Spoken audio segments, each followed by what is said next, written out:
Kozhikode Mavoor Gwalior Rayons അടച്ചുപൂട്ടിയിട്ട് 25 വർഷങ്ങൾ പിന്നിട്ടെങ്കിലും വിരമിച്ച ജീവനക്കാരുടെ ഒത്തുചേരൽ പതിവാണ്. കൂട്ടായ്മ രൂപീകരിച്ചതിന്റെ സിൽവർ ജൂബിലിയിലാണ് ഇത്തവണത്തെ ഒത്തുചേരൽ. വർഷത്തിൽ ഒരു ദിവസമെങ്കിലും ഒരുമിച്ച് കാണാം എന്ന് ലക്ഷ്യമിട്ടാണ് ഗ്രാസിമിലെ ഫൈബർ ഡിവിഷൻ ജീവനക്കാർ കൂട്ടായ്മ രൂപീകരിച്ചത്. കൂട്ടായ്മ രൂപീകരിച്ചതിന്റെ സിൽവർ ജൂബിലിയിലാണ് ഇത്തവണത്തെ ഒത്തുചേരൽ. മറീന റെസിഡൻസിയിലായിരുന്നു ചടങ്ങ്. സൗഹൃദത്തിന്റെ വലിയ സന്ദേശമാണ് ഒത്തുചേരലെന്ന് സംഘാടകൻ പി ആലിക്കോയ പറഞ്ഞു. കമ്പനി അടച്ചുപൂട്ടിയിട്ട് 25 വർഷമായെങ്കിലും ആ സൗഹൃദം വിടാതെ കാത്തുസൂക്ഷിക്കുക എന്നുള്ളതാണ് നമ്മുടെ ഇതിൻ്റെ message.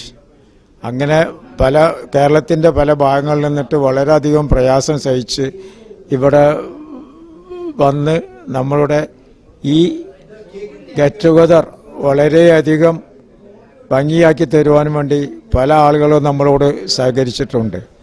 Convener K Gopalakrishnan Nair ഉദ്ഘാടനം ചെയ്തു.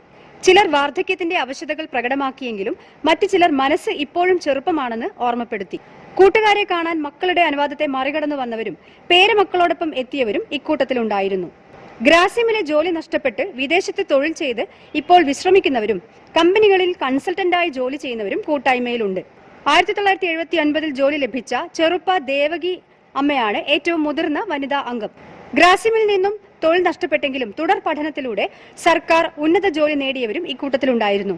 പാലിയേറ്റീവ് പരിചരണം, ജീവകാരുണ്യ പ്രവർത്തനം, കൃഷി എന്നിവയ്ക്ക് പ്രായം തടസ്സമല്ല എന്ന് ഓർമ്മപ്പെടുത്തി ജീവിതകഥ പറഞ്ഞും അനുഭവങ്ങൾ പങ്കുവച്ചും പാട്ടുപാടിയും കൂട്ടായ്മയ്ക്ക് ആവേശം പകർന്നു.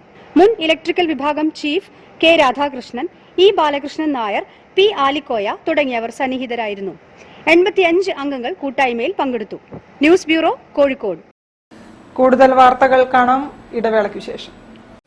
ക്യാൻസറിനെതിരെ പൊരുതാനായി കാലിക്കറ്റ് സിറ്റി സർവീസ് സഹകരണ ബാങ്കും MVR ക്യാൻസർ സെന്ററും സംയുക്തമായി അവതരിപ്പിക്കുന്ന ക്യാൻസർ ചികിത്സാ സഹായ പദ്ധതിയാണ് മാസ് കെയർ.